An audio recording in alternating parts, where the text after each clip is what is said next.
Eliminator ম্যাচে Mumbai Indians Gujarat টাইটান্সকে totally knockout করে দেওয়ার পর সবচেয়ে বেশি স্বস্তির নিঃশ্বাস ফেলেছিলেন দুইজন ব্যক্তি, মুম্বাই ইন্ডিয়ান্সের ক্যাপ্টেন হার্দিক পান্ডিয়া আর তাদের মালকিন নীতা আম্বানি। ক্যামেরা যখন হার্দিকের দিকে তাক করেছিল, তার চেহারায় অদ্ভুত রকমের একটা প্রশান্তি ফুটে উঠছিল, কোনো রকম বাড়তি উত্তেজনা বা উন্মাদনা বা কোনো সেলিব্রেশন নয়।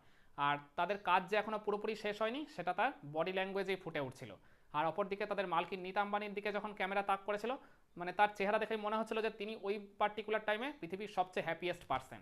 আর এরকমটাই তো হওয়ার কথা ছিল, কারণ গত বছর ওই গুজরাট টাইটান্স থেকে মুম্বাই ইন্ডিয়ান্সে হার্দিক পান্ডিয়ার ওই ট্রান্সফারের পর থেকে যেভাবে আর কি গোটা দেশ জুড়ে এই মুম্বাই ইন্ডিয়ান্সের ম্যানেজমেন্ট আর হার্দিক পান্ডিয়াকে নিয়ে মানে তুমুল তর্ক বিতর্ক হয়েছিল, কিংবা সবাই মিলে যেভাবে তাদেরকে একবারে অভিশাপ দিয়েছিল বা সাপ সাপান্ত করেছিল, তারপর থেকে সেই পার্টিকুলার জায়গা থেকে এই সিজনে তারা দারুণভাবে কামব্যাক করলো। আর গুজরাট টাইটান্সের কাছে তারপর থেকে মানে গত সিজন থেকে এই সিজনে তারা টানা 3টা ম্যাচ হেরেছিল। অবশেষে গুজরাট টাইটান্সকে তারা এমন একটা ম্যাচে হারালো যেখান থেকে এই গুজরাট টাইটান্সের এই চলতি আইপিএলে আর কামব্যাক করার কোনো রকম সম্ভাবনা নেই। আর অপরদিকে মুম্বাই ইন্ডিয়ান্স কিন্তু আরও এক ধাপ এগিয়ে গেল ফাইনালের দিকে।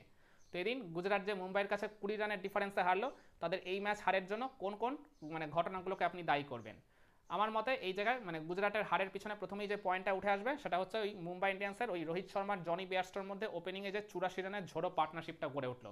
ওই ঝোড়ো পার্টনারশিপটাই কিন্তু মুম্বাইকে এই ম্যাচে বড় রান তোলার ওই প্ল্যাটফর্মটা পুরোপুরি সেট করে দেয়।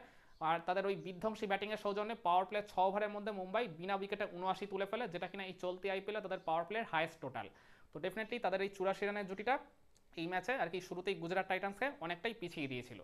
আর এরপর সেকেন্ড উইকেটে রোহিত শর্মা আর সূর্যকুমার যাদবের মধ্যে যে আরেকটা 59 রানের মানে ফ্যান্টাস্টিক পার্টনারশিপ গড়ে উঠলো, ওপেনিংয়ের ওই 84 রানের জুটিটা যদি মুম্বাইকে বড় রান তোলার প্ল্যাটফর্ম সেট করে দেয়, তাহলে এই 59 রানের জুটিটা মুম্বাই যে বড় রান তুলতে চলেছে সেইটার নিশ্চয়তাটা পুরোপুরি প্রদান করে। আমি মনে করি সূর্যকুমার যাদব আর রোহিত শর্মার এই 59 রানের জুটিটাও কিন্তু এই ম্যাচে মুম্বাইয়ের জয়ের পিছনে অনেক ভাইটাল একটা রোল প্লে করেছিল। আর এরপর তো আপনাকে ডেফিনেটলি বলতেই হবে রোহিত শর্মার ওই 50 বলে ফ্যান্টাস্টিক 81 রানের ইনিংসটার কথা। তার এই ইনিংসটার মাধ্যমে তিনি কিন্তু তিনটা গুরুত্বপূর্ণ পার্টনারশিপ গড়ে তুলেছিলেন। ওই শুরুর দিকের 2টা পার্টনারশিপ তো বটেই, আর এছাড়া মানে ওই থার্ড উইকেটে তিলক ভার্মার সাথেও একটা 43 রানের খুব কার্যকরী জুটি তিনি গড়ে তুলেছিলেন এই 81 রানের ইনিংসটার মাধ্যমে। তো ডেফিনেটলি রোহিত শর্মার এই ইনিংসটাকেও আপনাকে এই ম্যাচে গুজরাটের হারের কারণ হিসেবে তুলে ধরতেই হবে। আর এরপর তো আপনাকে বলতেই হবে ওই রোহিত শর্মা তার ইনিংসের শুরুর দিকে যে 2টা ক্যাচের চান্স দিয়ে দিয়েছিলেন, ওই 2টা ক্যাচের চান্স যদি একটাও আর কি গ্র্যাব করতে পারতো গুজরাট টাইটান্স, তাহলে রোহিত শর্মার ইনিংসটা হয়তো হয় 3 রানে না হলে 12 রানেই খতম হয়ে যেত। তাহলে তার এই 81 রানের ইনিংসটাও খেলা হতো না, বা এই 3টা গুরুত্বপূর্ণ পার্টনারশিপও গড়ে তোলা হতো না, কিংবা মুম্বাই ইন্ডিয়ান্স দিন শেষে তাদের যে মানে টোটালটা এত বড় রানে পৌঁছে গেল এটাও হয়তো বা হতো না। তো ডেফিনেটলি মানে রোহিত শর্মার ওই 2টা ক্যাচ মিস তো মানে গুজরাটের এই ম্যাচে হারের সবচেয়ে বড় কারণ বলে আমি মনে করি। আর এরপর মুম্বাই ইন্ডিয়ান্স তাদের ওই লাস্ট 5 ওভারে যে বিধ্বংসী ব্যাটিংয়ের মাধ্যমে 68 রান তুলে ফেললো, এটাকেও আমি মনে করি মানে দিন শেষে মুম্বাইয়ের স্কোরটাকে বেশ ধরাছোঁয়ার বাইরে নিয়ে চলে গেছিলো।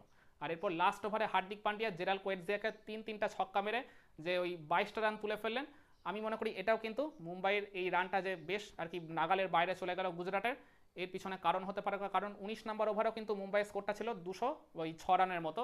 তো এই জায়গায় 20 ওভার শেষে যখন সেটা 228-এ পৌঁছে যাবে, এটা তো বেশ নাগালের বাইরেই চলে গেছিলো গুজরাট টাইটান্সের। আর এরপর তো আপনাকে বলতেই হবে ওই এই এত বড় রান চেস করতে নেমে গুজরাট টাইটান্স শুরুতেই যখন তাদের নির্ভরযোগ্য ব্যাটার তাদের ক্যাপ্টেনের উইকেটটা হারিয়ে ফেললো। একদম প্রথম ওভারেই ওই ট্রেন্ট বোল্টের একটা ইনকামিং ডেলিভারিতে শুভমান গিল যখন আর কি এলবিডব্লিউ হয়ে গেলেন, তো ওইখানেই আর কি বলতে গেলে শুরুতেই বেশ একটা বড়সড় ধাক্কা খাই এত বড় রান চেস করতে গিয়ে গুজরাট টাইটান্স। এটাও ডেফিনেটলি গুজরাটের হারের অন্যতম একটা কারণ। আর এরপর আমায় বলতে হবে সেকেন্ড উইকেটে ওই কুশল মেন্ডিস আর সাই সুদর্শনের মধ্যে একটা 64 রানের ভালো বেশ পার্টনারশিপ গড়ে উঠেছিল। দুজনেই কিন্তু চমৎকার মেজাজে ব্যাটিং করছিলেন, কিন্তু খুবই আনফর্চুনেটলি ওই সপ্তম ওভারে একটা সুইপ করতে গিয়ে ওই মিচেল স্যান্টনারের বলে ওই যখন হিট উইকেট হয়ে গেলেন ওই জায়গায় কুশল মেন্ডিস, আমি মনে করি ওইটা কিন্তু মানে যে তারা একটা ভালো মানে স্টার্ট পেয়ে গেছিলো মানে প্রথম উইকেট হারানোর পর, ওইখানে কিন্তু একটা বেশ ছন্দপতন ঘটালো। তো কুশল মেন্ডিসের ওই আনফর্চুনেটলি হিট উইকেট হয়ে যাওয়াটাকেও আমাকে এই ম্যাচে গুজরাটের হারের কারণ হিসেবে তুলে ধরতে হবে। আর এরপর আমি বলবো মানে গুজরাট কিন্তু ম্যাচটাকে বেশ নিজেদের গ্রিপে ভালো মতো নিয়ে চলে গেছিলো। 10 ওভারে তাদের স্কোরটা ছিল 2 উইকেটে 106, সেখান থেকে 13 ওভারে তারা স্কোরটাকে নিয়ে গেল 2 উইকেটে 148। তখন ম্যাচটা পুরোপুরি গুজরাটের গ্রিপের মধ্যে চলে এসেছিল। শেষ 7 ওভারে মাত্র 81 রান প্রয়োজন ছিল, আস্কিং রেট তখন 12-র নিচে নেমে গেছে। তো এই জায়গায় তখন 14 নম্বর ওভারে একটা ম্যাজিক্যাল ওভার করলেন জসপ্রীত বুমরা, তিনি মাত্র 4 রান খরচ করলেন, আর তার থেকেও বড় কথা ওই ডেঞ্জারাস ওয়াশিংটন সুন্দরের উইকেটটা তুলে নিয়েছিলেন একটা চমৎকার লেগ স্টাম্প করিডোরের ইয়র্কার ডেলিভারিতে।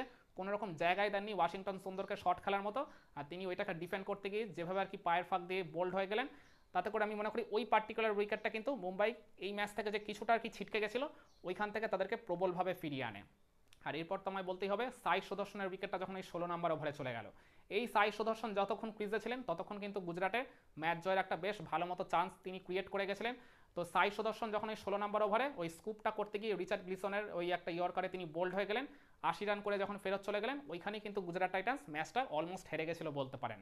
আর তারপরও ওই যখন মানে রাহুল টেওয়াটিয়া আর শেরফান রাদারফোর্ড ব্যাটিং করছিলেন, লাস্ট 2 ওভারে 36 রান প্রয়োজন ছিল, কাজটা কঠিন হলেও এই দুই বিধ্বংসী ব্যাটার যখন ছিলেন বা তারপরে শাহরুখ খানের মতো ব্যাটার যখন ছিলেন, তখনও গুজরাটের কিন্তু ম্যাচ জয়ের একটা বেশ ভালো মতো চান্স ছিল। কিন্তু ওই 19 নম্বর ওভারে প্রথম বলেই ট্রেন্ট বল যখন ওই শেরফান রাদারফোর্ডের উইকেটটা তুলে নিলেন, তিনি যখন ওই মিড উইকেট দিয়ে একটা বড় শট খেলতে গিয়ে ঠিকভাবে কানেক্ট না করতে পেরে ওই জায়গায় ক্যাচ দিয়ে বসেন, ওইখানেই আমি মনে করি গুজরাট টাইটান্স ম্যাচ জয়ের যে শেষ আশাটুকু বা স্বপ্নটুকু তারা দেখছিল পুরোপুরি ধূলিসাৎ হয়ে গেল। আমার কাছে মনে হয় এই পার্টিকুলার কয়েকটা রিজনের জন্যই গুজরাট টাইটান্স এই ম্যাচে তারা অন্যতম ফেভারিট হিসেবে শুরু করেও দিন শেষে এলিমিনেটর ম্যাচে মুম্বাইয়ের কাছে হেরে তারা এই আইপিএল থেকে এখন টোটালি নক আউট হয়ে গেল। একমত হবেন আমার এই পয়েন্টগুলোর সাথে, নাকি আপনারা মনে করেন গুজরাট টাইটান্সের এই ম্যাচ হারের পিছনে আরও অন্য কোনো রিজন ছিল? কমেন্ট করে আপনার মতামতটা জানাতে পারেন।